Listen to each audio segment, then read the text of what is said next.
Vivian Vance, born Vivian Ribera Jones on July 26, 1909, in Cherry Vale, Kansas, grew up in a household that was lively and full of activity.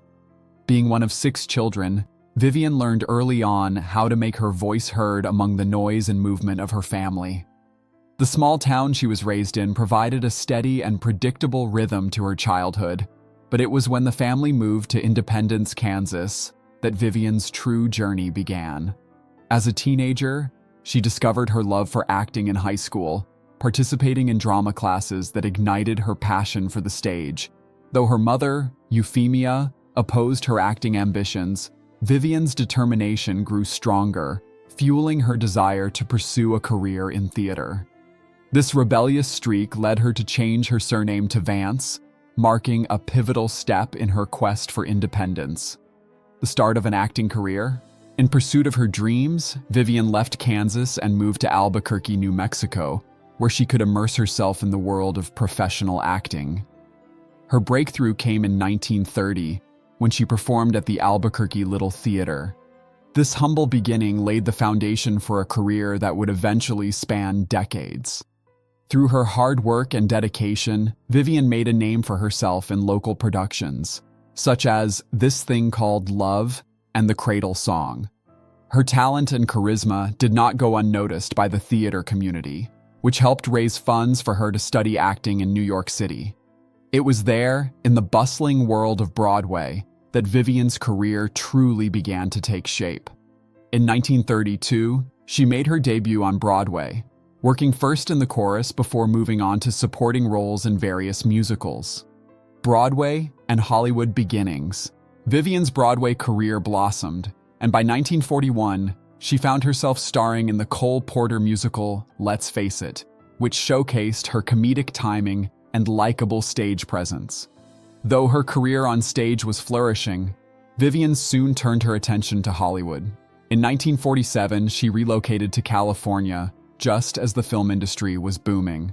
While her early film career did not skyrocket in the same way her theater career had, Vivian's roles in films such as The Secret Fury, 1950, and The Blue Veil, 1951, were an important part of her artistic journey. Despite not reaching the same heights in film, these roles allowed Vivian to explore new dimensions of her talent and express her versatility. The role of a lifetime, Ethel Mertz. It wasn't until the early 1950s that Vivian's life took a transformative turn. After being discovered by Desi Arnaz and producer Jess Oppenheimer, she was cast as Ethel Mertz on the groundbreaking sitcom I Love Lucy. The role of Ethel was a perfect fit for Vivian, showcasing her impeccable comedic timing, warmth, and relatable presence. Though Vivian was actually much younger than the character she played, she became an iconic part of the I Love Lucy family, endearing herself to audiences across the nation. The show became one of the most beloved sitcoms in television history, running for 7 successful seasons. Even after the show ended, Vivian reprised her role as Ethel in various other projects, cementing her place in television history. Continued success and The Lucy Show, As I Love. Lucy came to an end. Vivian's relationship with Lucille Ball, who played Lucy Ricardo, continued to flourish. In 1960, when Lucille returned to television with The Lucy Show, she asked Vivian to join her. Vivian initially hesitated, feeling frustrated that audiences only saw her as Ethel Mertz. However, after requesting that her character be named Vivian instead of Ethel, she agreed to return to the small screen. This marked a new chapter for Vivian, as she was able to step into a character that was more in line with her true self, while still maintaining the close and creative bond she had shared with Lucille.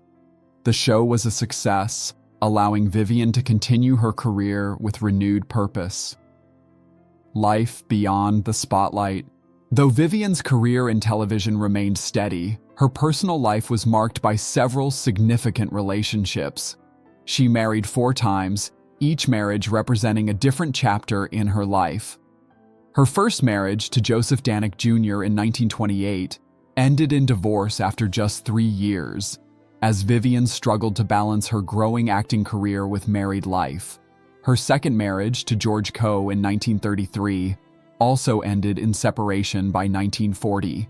Vivian's third marriage, to actor Philip Ober in 1941, lasted nearly 2 decades but faced numerous challenges, including the emotional strain of Hollywood life.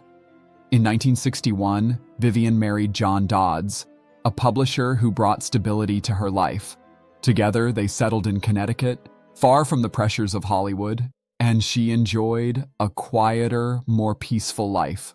Health struggles and final years. During the latter part of Vivian's life, she faced several health challenges. In 1977, she suffered a stroke that left her partially paralyzed, marking the beginning of a slow decline in her health.